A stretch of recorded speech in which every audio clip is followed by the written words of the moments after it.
वैतरणी नदी का रहस्य। गरुड़ पुराण की कथा।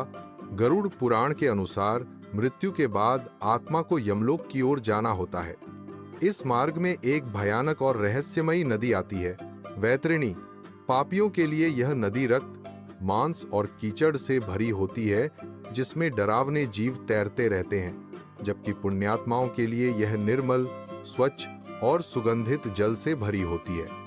कथा है कि एक नगर में सोमदत्त नाम का व्यक्ति रहता था।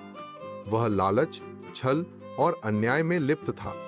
गरीबों का हक छीनना, झूठ बोलना और अत्याचार करना उसकी आदत थी। मृत्यु के बाद यमदूत उसे पकड़कर यमराज के दरबार ले जाने लगे। रास्ते में वे वैतरणी नदी के किनारे पहुंचे। सोमदत्त ने नदी देखी तो भय से कांप उठा। लहरें खून से भरी थीं, बदबू असहनीय थी और मगर, सांप व भयानक जीव तैर रहे थे।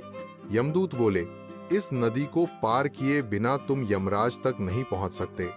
सोमदत्त ने कांपते स्वर में पूछा, मैं इसे कैसे पार करूं?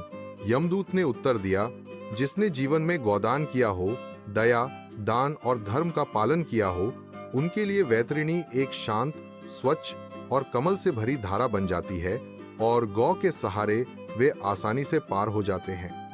लेकिन तुमने कभी सत्कर्म नहीं किए, इसलिए तुम्हें अपने पापों के बीच से ही गुजरना होगा। सोमदत्त ने पछतावे में कहा, काश जीवन में मैं धर्म करता, दान देता, लेकिन अब देर हो चुकी थी।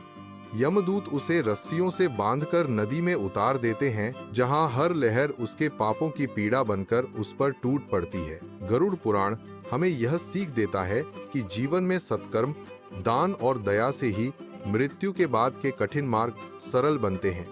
पुण्य ही वह नौका है जो हमें वैतरणी जैसी भयावह बाधाओं से पार कराती है।